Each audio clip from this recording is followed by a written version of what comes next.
Salam Merdeka Belajar, Bapak dan Ibu Guru. Pada kesempatan ini saya akan memberikan pemahaman tentang kenapa kurikulum harus berubah.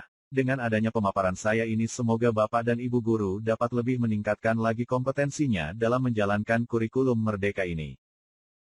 Kurikulum harus selalu berubah agar sesuai dengan perkembangan zaman, apalagi saat ini ilmu pengetahuan dan teknologi informasi telah berkembang semakin maju.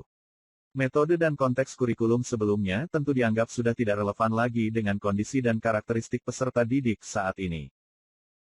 Kurikulum merupakan seperangkat atau suatu sistem rencana dan pengaturan mengenai bahan pembelajaran yang dapat dipedomani dalam aktivitas belajar mengajar. Kurikulum yang baik adalah kurikulum yang sesuai dengan zamannya, dan terus dikembangkan atau diadaptasi sesuai dengan konteks dan karakteristik peserta didik demi membangun kompetensi sesuai dengan kebutuhan mereka kini dan masa depan.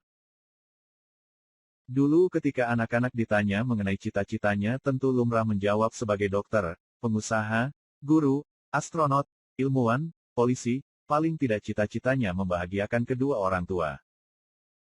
Sekarang mungkin kita sedikit kaget mendengar cita-cita seorang anak zaman sekarang ketika ditanya mengenai cita-citanya, sebagian anak akan lebih memilih menjadi YouTuber, gamer, ilustrator karakter kartun, selebgram, vlogger atau blogger.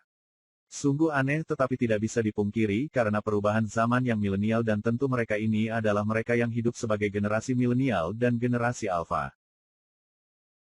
Menurut Ki Hajar Dewantara, pendidikan yaitu tuntutan di dalam hidup tumbuhnya anak-anak, adapun maksudnya, pendidikan yaitu menuntun segala kekuatan kodrat yang ada pada anak-anak itu, agar mereka sebagai manusia dan sebagai anggota masyarakat dapatlah mencapai keselamatan dan kebahagiaan setinggi-tingginya. Maka dari itu demi menuntun kodrat murid-murid kita, pembelajaran termasuk kurikulum yang diselenggarakan juga harus terus menyesuaikan dengan kebutuhan mereka. Pilar pendidikan untuk mewujudkan kurikulum yang berpihak pada murid diperlukan peran orang tua, masyarakat dan sekolah. Oleh karena itu saat merancang kurikulum harus menempatkan kebutuhan, pendapat, pengalaman, hasil belajar dan kepentingan murid sebagai rujukan yang utama. Sejatinya kurikulum dirancang untuk murid agar seluruh kompetensi murid yang diharapkan kurikulum terwujud dan semua pihak harus berkolaborasi. Anggapan bahwa ganti menteri ganti kurikulum tidaklah sepenuhnya benar, karena kurikulum yang baik adalah kurikulum yang sesuai dengan zamannya. Oleh karena itu sudah saatnya kurikulum diadaptasi sesuai dengan kebutuhan murid.